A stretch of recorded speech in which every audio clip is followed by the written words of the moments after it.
Kalau isu lingkungan, isu konservasi itu penegakan hukumnya kurang seksi, tidak menjadi berita besar. Beda dengan isu-isu lain, tidak menjadi berita besar. Baru sekarang nih, karena saya mulai sering di media sosial tuh mulai menjadi perhatian banyak orang. Nah itu, sehingga kalau kurang menjadi berita besar, sehingga seringkali penanganan lingkungan tidak greget, tidak bergengsi, tidak membuat nama baiknya menjadi berkibar-kibar. Padahal menurut saya, karena kita ini tinggal di bumi, seharusnya yang paling seksi ini adalah persoalan lingkungan dan konservasi. Kenapa? Karena ini menyangkut hidup kita. Kemarin kita semua menyepakati, saya bilang, hilang uang bisa cari lagi, hilang istri bisa tambah lagi. Gitu loh. Nah, hilang suami juga bisa ganti lagi, sama lah, biar ada keadilan. Tapi persoalannya adalah kalau alam ini rusak, yang mau gantinya siapa? Walaupun misalnya para peneliti di negara maju sekalipun, kan nggak bisa bikin harimau Sumatera, kan nggak bisa bikin harimau Jawa, kan nggak bisa bikin buaya. Ya tapi kalau menciptakan banyak buaya ya bisa, termasuk saya mungkin termasuk rajanya buaya gitu loh. Ngaku aja lah gitu loh. Nah tapi kan nggak bisa, paling bisa bikin robot. Walaupun dalam kisah perjalanannya kita ini selalu aneh.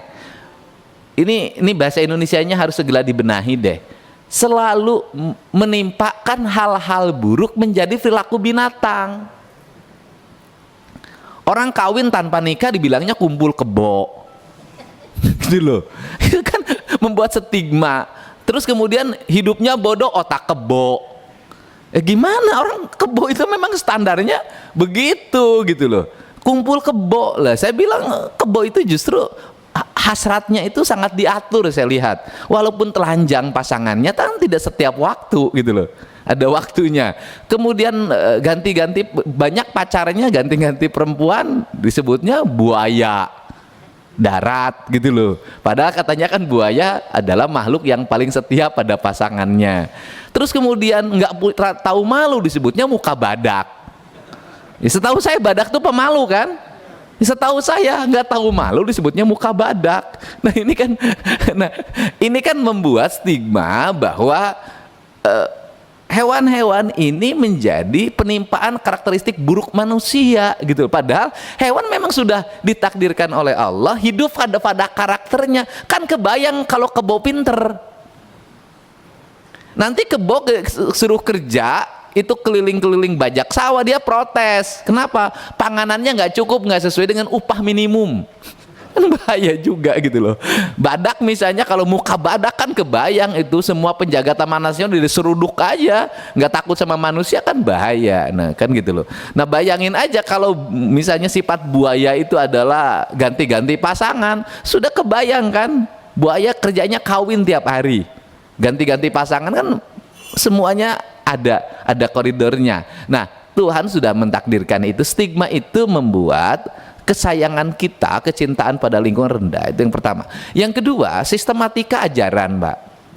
Di Undang-Undang Dasar 45 itu kan manusia Indonesia seutuhnya. Manusia Indonesia seutuhnya itu kalau orang Sunda papat kalimat tunggal, papat kalimat pancer. Manusia yang bersenyawa dengan tanah, dengan air, dengan udara, dengan mataharinya. Matahari jadi obatnya, air jadi obatnya, tanah jadi obatnya, udara jadi obatnya. Seluruh alam raya itu obat. Makanya saya lihat walaupun tunjangannya kecil-kecil, itu yang di hutan tuh jauh lebih sehat.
ada laporan, ada hampir dalam 1 bulan ini ada 30 ekor domba yang mati, kemungkinan diterkam oleh macan.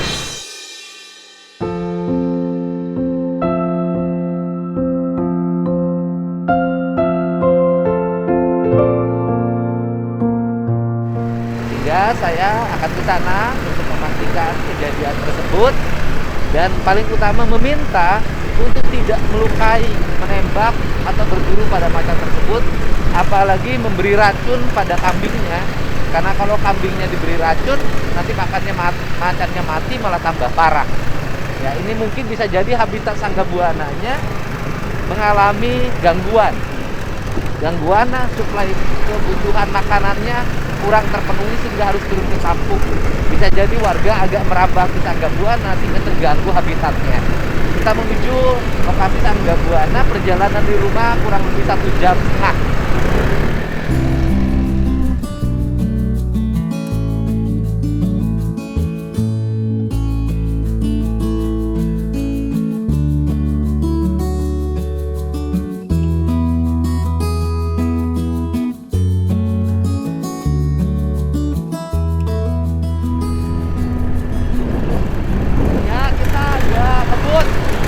Karena menjaga waktu untuk malam, dan saya masih punya jadwal lagi. Kami berangkat.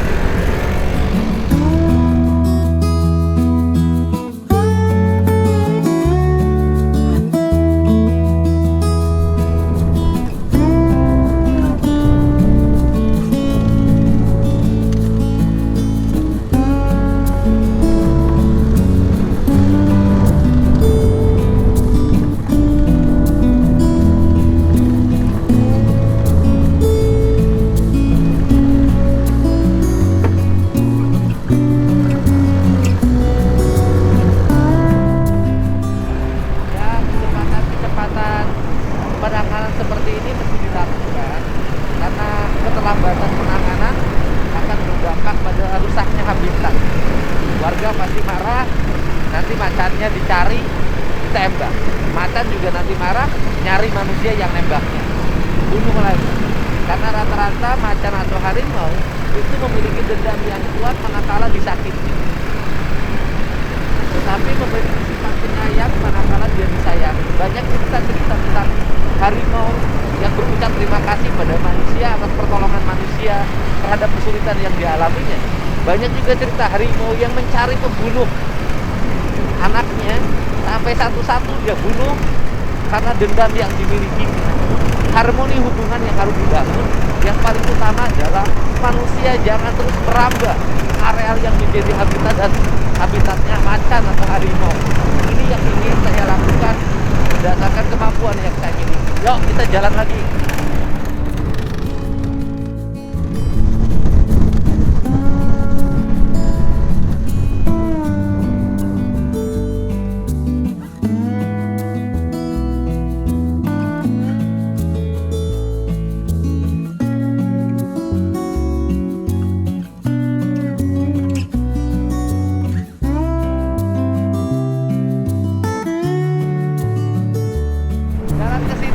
Jalan yang paling asik, jalannya luas, mobilnya jarang sama motornya.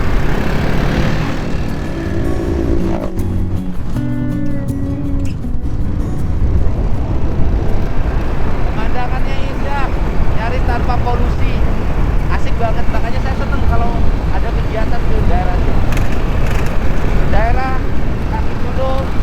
Daerah kaki gunung Sanggabuana.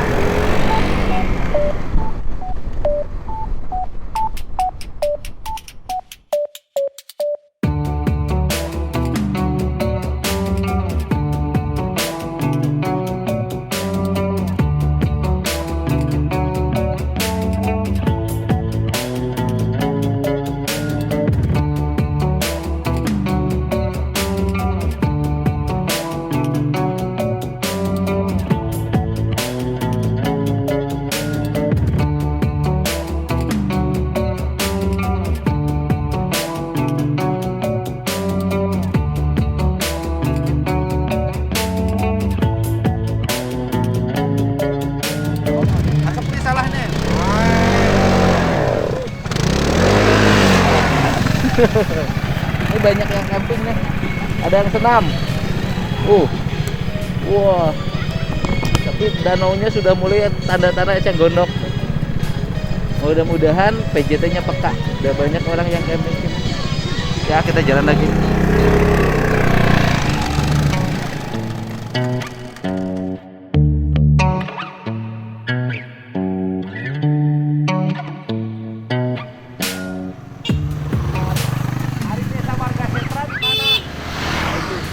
Jauh kene tuh? Jauh. Oh, seberapa desa deui? Buka dah. Masuk kota pulau Pak. Hah? Di mana dah? Ya mana? Tanggul. Nah, kali itu we. Terus? Oh iya, tapi kene di Tanggul mah. Oh, sajam nepi. Pi. Bapak mau naon tak? Dulu Pak. Dengan naon? Kamu ikalon bisa rokok. Oh, sabeungkeut itu sabaraha? Sapio. Nah, 10.000 Pak. sabaraha? 10. Sabaraha? 10. 10.000. Oh. Oh, kadi abahna. Kadi ieu. Sangaran Bapak teh? Pak satu. Ngalana di mana ieu? Jeungjing itu nya? Nya. Di mana? Kebon eta. Warga Setra teh sabaraha desa deui teh dieu? Di dieu teh. Terus kena di Kakaloji Pak.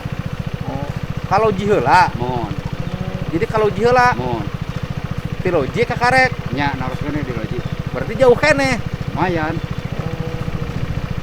Ulah, geus geledug ya, Pak. Mon. Aya di mah nyanggu teh. Oh nyanggu maksud ieu suluh. Hah? Suluh. Tapi dijual pertama. Oh iya mau kamu eta mah rokok. Ah, iya. Ya, atur Pak. Geus eta mah jeung di imah we, tong Ya. dijual. Nya.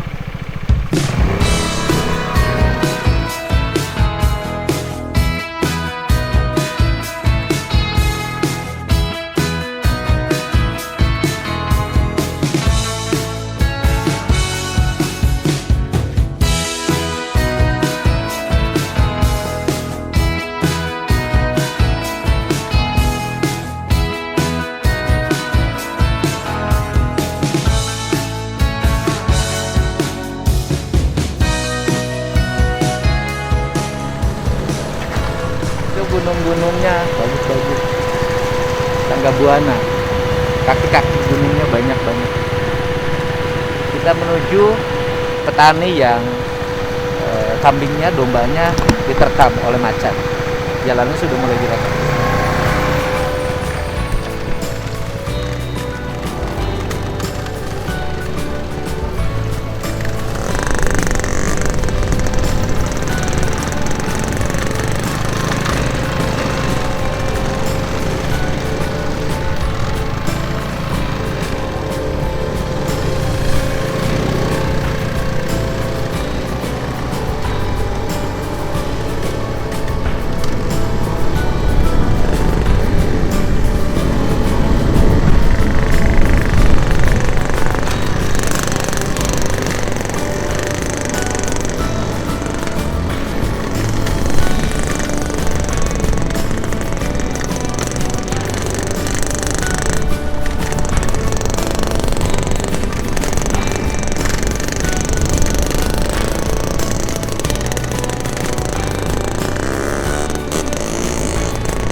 Udah mulai renjol. Ini Vespa masuk ke jalan-jalan kampung, jalan yang terjal, tapi dinikmatin.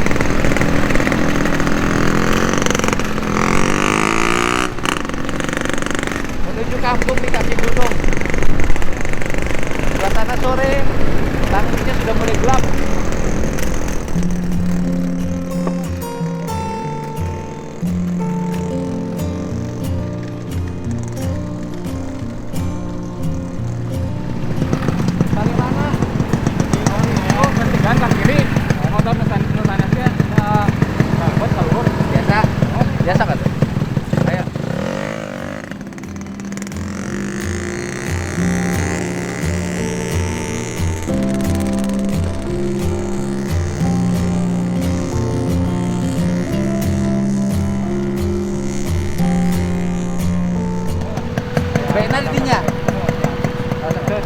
Ayo do mana ya kene? Ayo sok. Ayo.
Dan dari mana? Ininya tapi kene. Esok aja. Oh, ternyata jauh. Emang harusnya jalan lagi kegiatan lagi malam ini. Ya, perjuangan begini.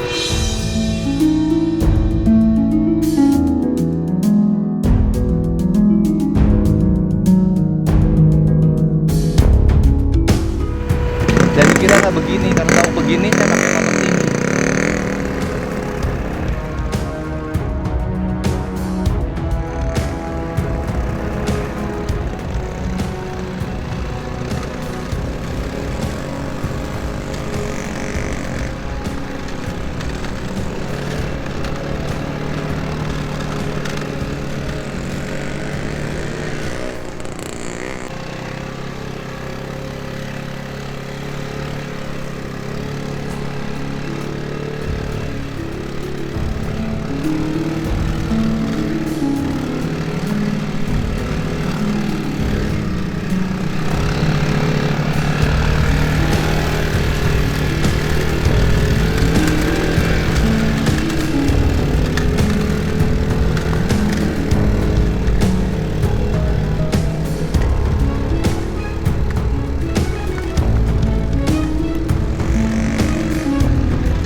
Ini yang berat nanti budunnya loh. Pulangnya ini yang berat.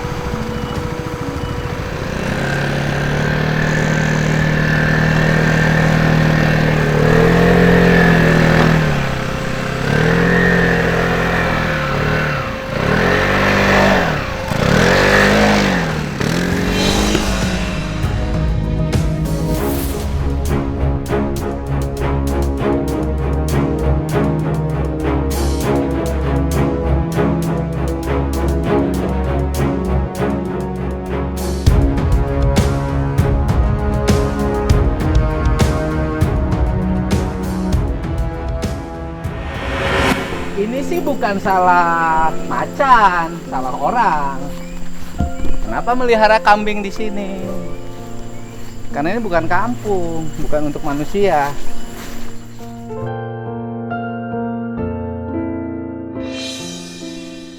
Bapak kunaon ngingu domba di dia tuh. Seru nang poyo udah. Oh, kunaon abah ngingu domba di dia. Kumaha da sakieu usahana Lain, ayeun di ngingu domba di dia mah sarua jeung mancing atuh. Assalamualaikum. Pan ieu mah lain jeung tempat urang, tempat leuweung.